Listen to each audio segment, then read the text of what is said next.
हरिद्वार से आपको बता दें, जहां देव संस्कार स्कूल ने 10वां स्थापना दिवस मनाया गया। बता दें, फूलों की होली खेली गई, बच्चों को मोबाइल से दूरी का संदेश दिया गया। वहीं मुख्य अतिथि आदेश चौहान कार्यक्रम में पहुंचे। उन्होंने शिक्षा को प्राथमिकता देने की बात कही है। वहीं संस्थापक अमित चौहान ने भी संबोधित किया। संस्कार और शिक्षा पर जोर दिया गया। वहीं कार्यक्रम में अभिभावक भी मौजूद रहे।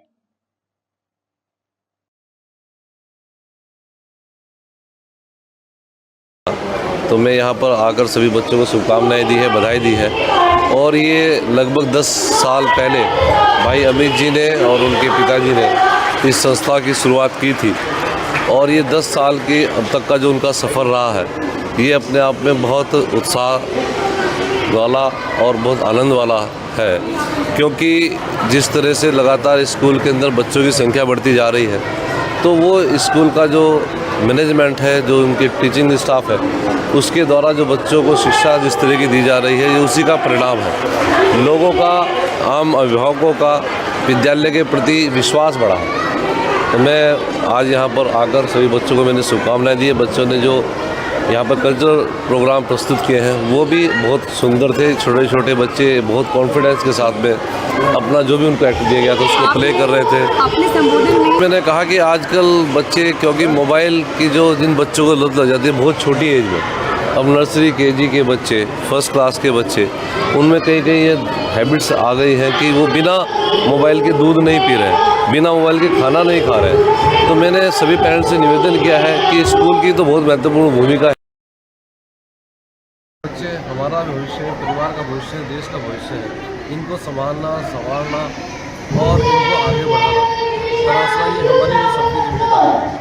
तो इन बच्चों को मोबाइल से जितना हम दूर रखेंगे, बच्चों को फिजिकल एक्टिविटी की तरफ ले जाएं, क्योंकि आजकल हमारे घर भी पक्के होते हैं, घरों के अंदर भी कहीं कच्चा नहीं मिलता, स्कूल भी ज़्यादातर पक्के हैं। बच्चे इस मातृभूमि की, इस भारत माता की जो सुगंध है, उसको भी महसूस नहीं कर पाते। तो बच्चे थोड़ा फिजिकल एक्टिविटी में ज़्यादा जाए, ऐसा मैंने सभी से निवेदन भी किया है, ताकि बच्चे का फिजिकली और मानसिक दोनों तरह का डेवलपमेंट हो सके। कि आप लोगों के चैनल के माध्यम से अपनी जनता जो भी हमें देख रही है, सुन रही है, उनको सबको धन्यवाद देता हूं। और जैसा कि आपने पूछा, 10 साल का सफ़र वास्तव में एक बहुत कठिन भरा सफ़र रहा। जब हमने इस सफ़र की शुरुआत की थी तो हमें भी नहीं पता था कि इतने चैलेंजेस आने वाले हैं, क्योंकि छोटे बच्चों को संभालना, हमें लगता था कि छोटे बच्चे हैं, संभल जाएंगे और कुछ नहीं करना होता इनके लिए, लेकिन ऐसा नहीं है।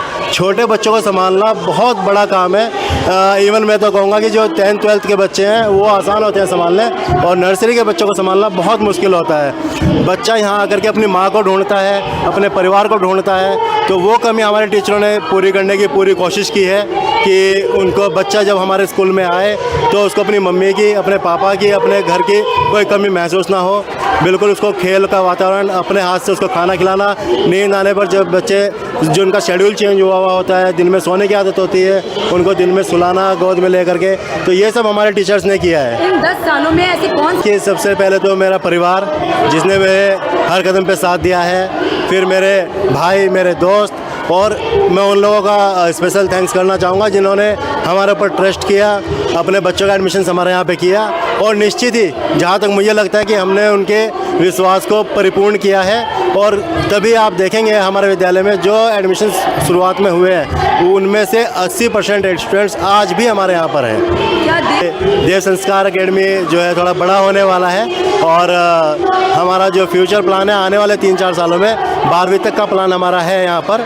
और मैं भी कि आप लोगों का और जनता का साथ इसी तरह मिलता रहेगा, तो आशा करते हैं कि जल्दी वो 3-4 साल और जल्दी पूरे हो जाएं। साथ अपील कर ही दी। हम देखिए, हमारा मोटिव ये रहता है कि जो हमारे यहाँ बच्चे पढ़ रहे हैं, उनके माता पिता और वो बच्चे ही हमारे लिए एडमिशन का काम करें। आप अगर देखेंगे तो चाहे वो न्यूज़ पोर्टल हो, चाहे वो आपका सोशल मीडिया, पेपर, हमारा कोई भी एडवर्टाइजमेंट किसी तरह का बहुत ना के बराबर हम लोग करते हैं, क्योंकि हम विश्वास करते हैं कि गिव एंड टेक पे हम जो बच्चों को जो देंगे, जो उनके पेरेंट्स हमारे से खुश होंगे, तो